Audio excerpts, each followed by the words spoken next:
Well, hey everyone, we are here again with a viewer question and answer video. We have Justin from my home state of Michigan. It's so fun to finally have like home state boy here. So, what is your first question for me? Well, you did answer one of my questions that I was interested in before, regarding like why funeral homes look the way they do, and you Mhm. explained like how they have a certain way, and I even think that it would be cost inhibitive to constantly remodel and update so crazy like that. Yeah, So I always thought, to me personally, that they either look like banquet halls or creepy Victorian houses. so true. So my question is, personally, what would you like to see a funeral home look like, or what it should have, based on your personal preference? The style, or what do you think would be more adaptive? I love it. So, someone had asked me recently, they were getting ready to remodel a space in their funeral home, and they're like, well, what do you think we should do? And I'm like, oh, how fun would this be? Because you're right. So many of them take on one set appearance, and it's maybe not so much trendy, but it's kind of what is generic for that season. You know, back in the 80s, 90s, it was kind of that oak trim, and now it's like the white trim and the gray colors. So you can update to that look, but how quickly is it going to kind of phase itself out? I think it's a nice neutral to do like the whites and the grays, and then you can add in some yellows and blues and things to spice it up. But I think it would be kind of fun for different rooms to have different feels as well. If you have like two chapels, to maybe have not everything flow and look the same. That way, if somebody wanted a visitation room, they could maybe choose which one was for them. So, like barnwood, I think would be super fun, and you could have space that has different, I don't know, almost walls. Like if you're going to have curtains that cover them, or removable, or I don't know, barnwood velcroed that you could put up a barnwood wall, or put up maybe plank wood something, or maybe like a changeable. And maybe it's from doing videos and wanting different backgrounds and stuff for videos that makes me think of that. But something that can change a little more to who you're serving would be kind of fun. I know it takes a little bit more work, and some funeral homes are all aboard for that, and some aren't. Um, but to me, that would be versatile. Having space that you can change quickly and easily, but is very versatile for families. Floating shelves on the wall that you can put things on, so you're not like putting easels up everywhere. So you could just put the boards right up on the walls, or put up other things on the walls. Those are things I would do. Something that's more fluid, like couches and such. I really, really, really dislike when you go in a funeral home for a visitation and they're too lazy to tear down the chapel to make it an open space. They leave up their chairs in rows in the middle of the chapel like it's a service, even though it's visitation. Like, take the time, break it down, make it a more casual space to function in, or move from one room to a different room, one casual room to a chapel room if you're going to do that. But it drives me nuts that they leave all these chairs up so you have nowhere to mingle and talk to people unless you sit in a row, and then one of you has to like turn around to talk to somebody else. Drives me nuts. Drives me nuts. So yeah, Velcro, plank, barnwood walls. That's my new invention. Oh, I love that idea. You give a family a couple different options of what they want the aesthetic to look like, and it just makes it more personal and more of like how they want to envision their loved one. I think, and some people want a cleaner look, some want a cozier look, some want, there's just, you have different needs. And even if you only have maybe two options, hey, do you want this option or this option? Okay, great. Go back and forth between, or maybe you don't have to change it because somebody always, because people choose the same one back to back, or whatever it may be. At least you maybe have options in terms of that part of it, because people, like for cremation, if they want to gather in a space, they can always go to their own place. They don't need the funeral home. But if you create a space that is desirable and more welcoming to a broader variety of people, you're more inclined to keep that within your space because you can offer more with it. Just my thoughts. No, I think that's awesome. My second question is, because I think you just hit everything on the head on what I thought on that question, is what is the most valuable life lesson you have ever learned, either from mortuary school or just working in this industry, that every person should take away from? Ooh, I think this is the best reason I don't get questions from you guys ahead, because whatever pops in my head is really probably the most accurate. And really the first thing that popped in my head is not to judge people, because we really learn that somebody walking in the door not looking like they have money has money, or someone walking in the door looking like they have a lot of money may not have money, or people that you think you can trust and won't screw you over do, or like you think you can judge somebody or think you know how something might play it out, but it may not be that way. So not judging, not assuming, really getting to know what the true self and worth, and I don't mean money worth, but just how they're going to respect you and treat you as a business and as a business person and as a caretaker. That's the biggest value. And it's not about judging if they have money or not, because people could be worth millions and come in and not want to do any type of service and want to be, they have the money to do stuff, but they're like, we're just going to cremate mom and not do anything and blah, blah, blah. Or, you can't judge. You really, really, really can't, because you are going to be so surprised by people and by groups of people. I always talk about motorcycle funerals and, biker groups and stuff, and that you might want to judge them, but they are some of the best groups I've worked around. And, I never would have thought that, I think, growing up. Before kind of going into the business, I would have maybe had preconceived ideas or notions, and it's not always true. Yeah, they can be not so great, but they can also be amazing. So I don't know, just not judging people. You would think it would be like live life to the fullest, blah, blah, blah. But I think that not judging people has been such a huge lesson, and one that keeps coming up over and over and over again with things. No, I love that answer, because people are at a very detrimental time in their lives and they can't be bothered to be judged like that. Mm-hmm. I worked as a hairdresser for a long time, and I learned more valuable communication skills and time management more than anything out of that. Yeah. Well, and you learn so many different things, but how to talk to people because you're talking to people in such a vital moment of their life. And I don't know, if I come into work all hurried and just want to hurry through my day, it doesn't work with this business. Like, I can't come in and just fly under the radar and handle a family flying under the radar. Like, I have to be fully present with them. My crap doesn't matter. Like, I have to be there for them. It's not a half-assed job that you can do. Like, you really have to be giving it your 100% every time you're there, which is really hard if you have personal stuff going on. And it's hard to do that. And that's why some days it's, I think, even more draining, is because you're putting on this energy that you really maybe don't have, or that just doesn't even exist, and you're forcing out to be this person for somebody, when maybe you just don't have it in you quite, but you're trying as hard as you can to do it. So I think that's another thing is, you can't have half this job, but you have to give it your all while you're doing it for the people you're in front of.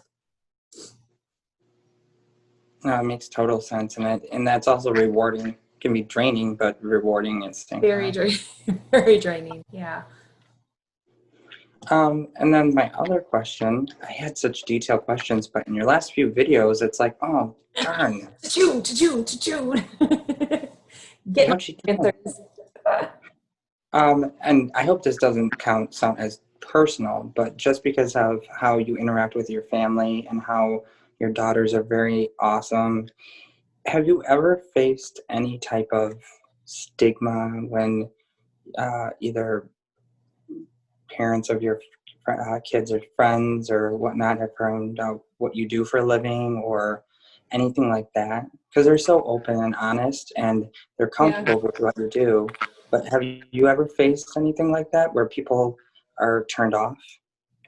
Um, Not too often. You can tell some people are like maybe weirded by it right off the bat. And it's funny because I forget who knows and who doesn't know sometimes. And I forget how it's such a casual thing with my kids and I if I talk about something or if I talk about work or if I talk about burying somebody or somebody dying where I don't really know what I don't know what's normal and normal. I don't know what other people do and I don't know how much they go into things and I don't know how much they hide from their kids in terms of talking about death and talking about other things. So I forget some of that sometimes when I'm trying to think of a good example. I don't know, or something I'll say my husband and I joke because for a long time when we'd say, yeah, I got to go to work, my daughter's immediate responses would be, who died? And I would say, I don't know yet. I'll let you know tonight when I get home. Okay, sounds good. Like that just was there. If mom's going to work, it's because somebody died. And that was more when I was doing like trade embalming more specifically than working like a full day, making arrangements and stuff, because I only got called into work when somebody died. Like it was just pointed. And so now it'll be like, yeah, I was at work. And every once in a while they'll be like, hey mom, who died? And if people are around, it's like, who overhears some of our conversations?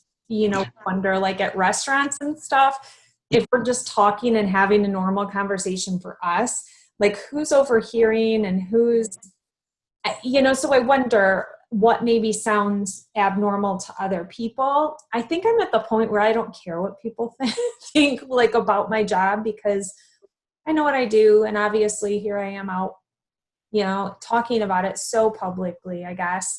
My daughter did. It was funny. Somebody else asked about my daughter in an earlier interview today, because I do a few of these in a day. And my daughter just recently was like, Mom, your Carrie the Mortician was logged in on my iPad for school. And first time it was kind of like, okay, that wasn't cool. And I was like, are you embarrassed? And it was kind of like, I don't know who would have maybe made a face, maybe her teacher, maybe one of the kids, but for them to know the word mortician, I don't know where that would come from, maybe a movie or something, but it was the first time I think was her glimpse as, oh, maybe mom's job is not the coolest job on the block, like kind of thing. So I don't know. Yeah, they're going to develop their own. I'm sure they'll go through a phase where they don't want anybody to know what their mom does, but I'm hoping the fact that I have over 50,000 subscribers on YouTube makes me cooler then, kind of thing. Maybe I can balance it out by the YouTube component, because it is kind of fun. Like if my daughter's friends will be over, I'm like, you guys like YouTube, right? And they'll be like, yeah. And I'll pull up my thing like on the TV and they're like, what? You're on YouTube? And so then I'm cool. So I like being a cool person for about 4 seconds with a 7-year-old, it's street cred or something. I'm not sure, but it's kind of fun. So Just tell mom's a celebrity internet figure.